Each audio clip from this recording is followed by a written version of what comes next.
नमस्ते प्रणाम। मैं हूँ संजू यादव। सभी दीदी बहने का स्वागत करते हुए आज मैं गीत लेकर के आई हूँ। अनुराग प्रधान जी के ऊपर बहुत ही तगड़ा गीत हमारा है दोस्तों, क्योंकि भैया बहुत ही निर्दोष हैं, फिर भी पापी उनके ऊपर जोर तोड़ से लगे हैं कि कैसे इन्हें फंसा करके फिर से जेल हम भेज दें। पर ऐसा नहीं होगा, क्योंकि कमरुद्दीन पूरी गांव में एक ही शेर हैं जिनका नाम है वीरेंद्र प्रधान, जिसके सपोर्ट में पूरी जो है कि गांव से लेकर के शहर के लोग लगे हैं। वीरेंद्र भैया का जय जयकार हो रहा है। और मैं लोक गायिका संजू यादव, जिला जौनपुर चंदौद क्षेत्र के धरती से उपस्थित 5 महीने से लगातार प्रधान भैया के सपोर्ट में गाना गाती हूँ। सपोर्ट में गाना नहीं गाती हूँ मैं सत्य पर गीत लिखती हूँ और सत्य की ही गीत गाती हूँ। तो इसीलिए जितने रिपोर्टर हमारे भाई हैं जो गलत जो है कि बातें छाप करके अपने चैनल को चलाने की कोशिश करते हैं, व्यूज कमाने की कोशिश करते हैं, आप लोग सावधान हो जाइए, नहीं तो यह संजू यादव आप लोगों को भी नहीं बख्शेंगी। तो चलिए, ये जो है कि हमारा बहुत ही तगड़ा सवाल है योगी सरकार से, मोदी सरकार से। और हमारे सपोर्ट में कितने लोग खड़े हैं आप लोग भी कमेंट बॉक्स में ज़रूर बताइएगा। पहला सवाल हमारा माननीय सरकार जी से क्या है। नून तेल पैसा ना उधार मांगेला, हाँ हाँ नून तेल पैसा ना उधार मांगेला, हाँ हाँ नून तेल पैसा ना उधार मांगेला, यही पपियन के फांसी कैसा जाए मांगेला, यही पपियन के फांसी कैसा जाए मांगेला। सुनला योगी सरकार, आपसे यह हमारा निवेदन बा कि गुहार की आप सुना। अरे नून तेल पैसा ना उधार मांगेला, हाँ हाँ नून तेल पैसा ना उधार मांगेला, यही लालता के फांसी कैसा जाए मांगेला, यही रमेशवा के फांसी कैसा जाए मांगेला, यही लालता के फांसी कैसा जाए मांगेला।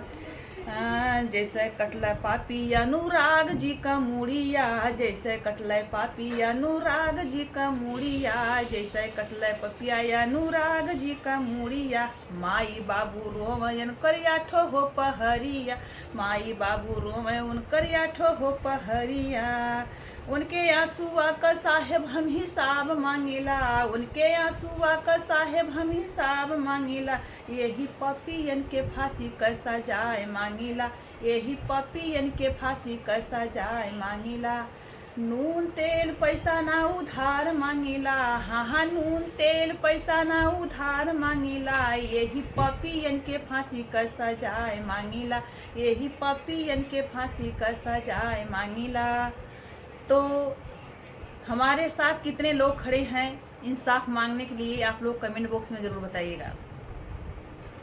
नून तेल पैसा ना उधार मांगेला, यही लालता के फांसी कैसा जाए मांगेला, यही रमेशवा के फांसी कैसा जाए मांगेला, यही पपियन के फांसी कैसा जाए मांगेला।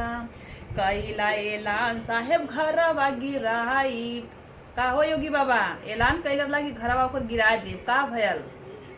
कैला ऐलान साहेब घरवा गिराइब, कैला ऐलान साहेब घरवा गिराइब, कैला ऐलान साहेब घरवा गिराइब, अब हिले साहेब तोहर कुछ ना देखाई, अब हिले साहेब तोहर कुछ ना देखाई, माई बाबूजी के अखिया कयास देखिला, माई बाबूजी के अखिया कयास देखिला, उनके लाला ना का साहेब इंसाफ मांगेला, उनके लाला ना का साहेब इंसाफ मांगेला, उनके लाला ना का साहेब इंसाफ मांगेला।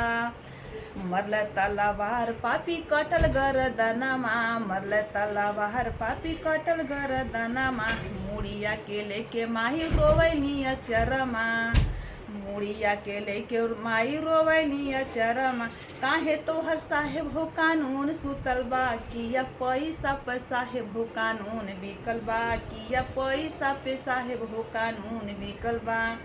जब तक इंसाफ नहीं आप दोगे योगी मोदी सरकार, तब तक हमारा तीखा सवाल आप से इसी तरह मैं पूछती रहूँगी।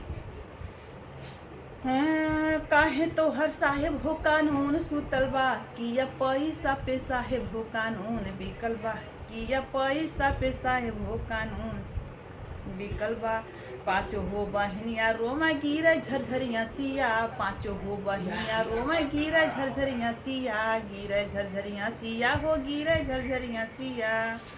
के करा के बांधब हम हर साल रखिया, के करा के बांधब हम हर साल रखिया। अरे नून तेल पैसा ना उधार मांगेला, नून तेल पैसा ना उधार मांगेला, यही ललता के फांसी कैसा जाए मांगेला, यही रमेशवा के फांसी कैसा जाए मांगेला। गीतिया के लिख संजू गावे मुरझाए हो, गीतिया के लिख संजू गावे मुरझाए हो, गावेली गीतिया संजू असिया गिराए हो, गावेली गीतिया संजू असिया गिराए हो।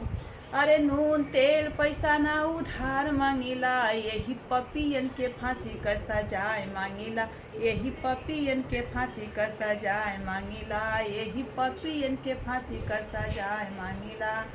तो देखिए योगी आदित्यनाथ जी, माननीय मोदी जी, हम तो आपसे ऐसा ही सवाल करेंगे, क्योंकि इंसाफ अगर नहीं मिलेगा आपके राज्य में तो हम लोग आपको सिंहासन पर बैठाए हैं, तो सवाल करना भी हमारा धर्म है। अगर आप न्याय नहीं करना चाहते हैं तो मत कीजिए, पर हमारा तीखा सवाल आपसे इसी तरह से रहेगा। तो धन्यवाद दोस्तों, फिर मिलेंगे अगले वीडियो के साथ, तब तक के लिए धन्यवाद।